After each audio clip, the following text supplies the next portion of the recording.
Records show that about 4 million Filipinos now are afflicted with diabetes. At ilan ang namamatay because of diabetes? About 25,000 people every year namamatay because of diabetes. So diabetes is a major concern today in the country. Now the sad part about diabetes is most doctors would say now that diabetes is incurable. Kaya anyone who's afflicted with diabetes, talagang lifelong relationship yan with metformin and insulin. And for the males out there, it's a lifelong struggle with erectile dysfunctions. The question is, what is diabetes? Every time we eat, especially when we eat sugary foods and carbohydrates, our blood sugar goes up. Yung tinatawag natin glucose. Glucose is our blood sugar. So it goes up. And it puts our body in disequilibrium.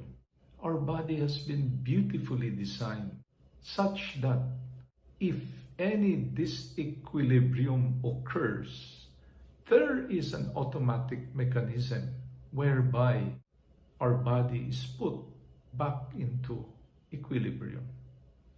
That is why we can actually eat anything, any amount of carbs, any amount of sugary foods.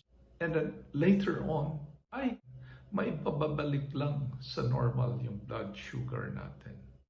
Whenever our blood sugar goes up, our pancreas produces insulin. At ang ginagawa ng insulin is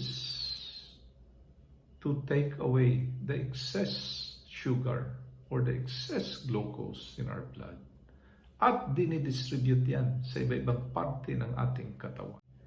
So ang role ng insulin is kukunin yung excess blood sugar, dinadala sa iba-ibang parte ng ating katawan. So every time our blood sugar goes up, automatically, instinctively, our pancreas produces insulin. Kukunin yung excess glucose, excess blood sugar, and it puts back our blood sugar at normal levels. Unelevated blood sugar per se does not constitute diabetes. Hindi ibig sabihin na dahil mataas yung blood sugar natin, may diabetes na yung tao. Every time we eat, pati newly born baby, mabata ka man, matanda, okay? Every time we eat, our blood sugar goes up. Nagiging problema lang yan as insulin is unable to get the different parts of our body to receive the excess blood sugar, then our blood sugar will remain elevated. The resistance put up by our body against insulin is what keeps our blood sugar elevated. Ang insulin para yung isang kolektor, no, ng utang na pupunta sa bahay mo. So pupunta yung kolektor at sasabihin, dapat bayaran na itong utang mo. And so you will entertain. Now, pupunta yung collector Monday, pupunta siya ulit Tuesday, entertain mo pa rin. Pero pag araw-araw na lang pupunta sa bahay mo, pupunta umaga, tanghali, hapon at gabi, para kukulitin ka. After a while, you stop entertaining the collector because nakukulitan ka. That's exactly what happens in our body. Pag ang insulin palaging nagdadala ng excess blood sugar sa iba-ibang parte ng katawan natin, After a while, yung iba-ibang parte ng katawan natin will start resisting. They will resist insulin now. Yeah, insulin resistant na sila. Because nakukulitan sila. Now, the only way for a collector to force you to entertain him is perhaps magtala pa siya ng ibang collector. Marami sila. Mag-iingay sila sa labas ng bahay mo. So then, bubuksan the same thing with insulin resistance. Pag resistant na yung iba-ibang parte ng katawan natin, it takes more amount of insulin for our body to receive insulin. So, kaya anong ginagawa? The doctor would prescribe medications that will make your pancreas produce more insulin. That's what metformin is for. It forces the pancreas to produce more insulin to overcome the insulin resistance. It is insulin resistance that keeps our blood sugar elevated. Without insulin resistance, pag tumaas yung blood sugar natin, automatically, it goes back to normal. Bakit? Because, as I said, every time our blood sugar goes up, our pancreas would produce the sufficient insulin to bring it down. Ang problema lang is when our body becomes insulin resistant. Okay? Now the question is, what causes insulin resistance? Now, to answer that, ang tanong is, what triggers the production of insulin? What triggers the production of insulin? Pag kumakain tayo, especially carbohydrates and sugar. Now, ang problema ngayon sa panahon na ito, people are eating continuously throughout the day and even sa gabi.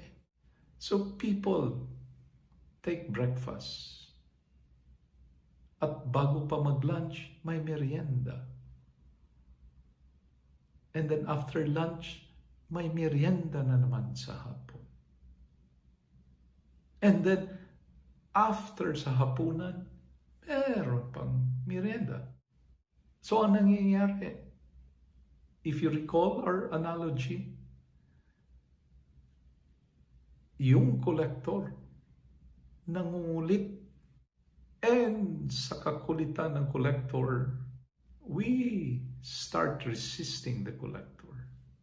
In the same manner, dahil kain ng kain tayo, and every time we eat, the pancreas produces insulin at dinadala ni insulin sa different parts of our body. So, the different parts of our body becomes resistant to insulin. Nakulitan sila kay insulin. That's how insulin resistance is developed. The constant, continuous eating, especially of carbohydrates and sugary foods. That is what we call now as diabetes. Our blood sugar remains elevated even after our pancreas has produced insulin to bring it down because of insulin resistance. The standard medical intervention currently in this situation is for doctors to prescribe medication to increase the level of insulin in our bloodstream, thereby overcoming the insulin resistance. Kaya, ang nangyayari, because of more insulin pumped into our bloodstream, ay bababa yung elevated blood sugar natin. And so a semblance of normalcy occurs. So nagiging normal ulit yung blood level natin. Ang problema is after we eat again, after mawala yung bisa ng gamot, ay the blood sugar again will remain elevated. Because what we have addressed is just a symptom.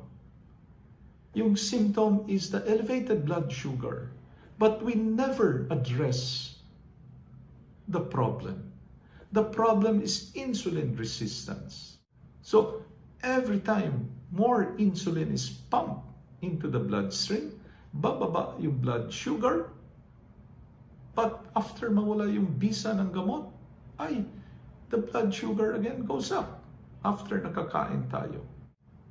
Because we have to remember, yung elevated blood sugar is only the symptom.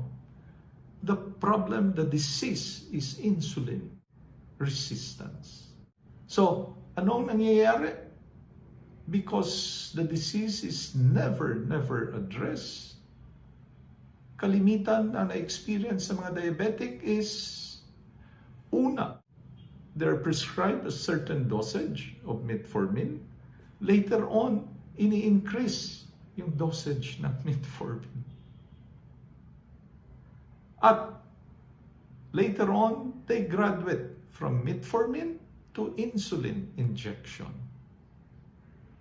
Ibig sabihin, palala ng palala yung disease, yung diabetes, yung insulin resistance, because all throughout, it's only the symptom that we address.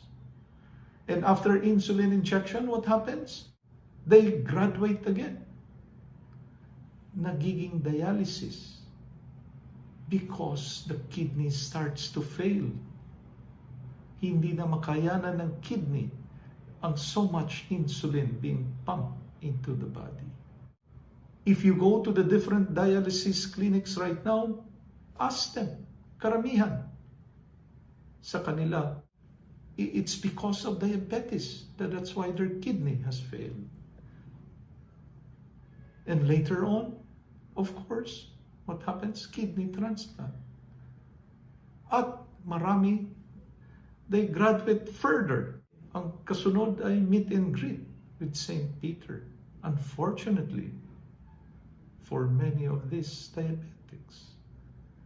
Because, as we said, the current medical intervention addresses only the symptom, not the disease itself. Kaya karamihan ng mga doktor, sinasabi nila, incurable yung diabetes. Of course, it is incurable because the medication is only for the symptom. The disease has never been addressed. That's the unfortunate life of many of our people who are afflicted with diabetes. So they're destined to a lifelong relationship with metformin and insulin. So ngayon, the question is, ano ang tunay na gamot sa diabetes? Let me answer that with a question. What causes diabetes? What causes insulin resistance? The answer is too much insulin. Now, the question is, how do we reduce insulin? Because common sense dictates that if it's insulin that's causing the disease, then the cure to the disease is to reduce or eliminate insulin. So, what causes the presence of insulin in our body? Too much eating or constant eating. Because as we said earlier, every time we eat, our blood glucose level goes up. And every time our blood glucose level goes up, our pancreas produces insulin. Because the role of insulin is to clear the excess glucose from our bloodstream. So every time we eat, automatically our pancreas produces insulin. So then therefore, how do we reduce the amount of insulin in our body? Simply lang. Again, common sense dictates. Either we reduce the amount of food that we eat, or we reduce the number of times that we eat. Because every time we do not eat, then therefore our blood glucose level does not go up. And if it does not go up, then there's no need for our pancreas to produce insulin. So the more often that we do not eat, the more often that our blood glucose level remains at constant level. And the more often that there is no need for our pancreas to produce insulin. And in the long haul, that reverses insulin resistance. That reverses diabetes. So is diabetes incurable? Yes, it is incurable if we keep to the conventional way of treating diabetes, that is to constantly pump in more insulin into our body. No, it is not incurable if we start incorporating intermittent fasting into our life. Thank you.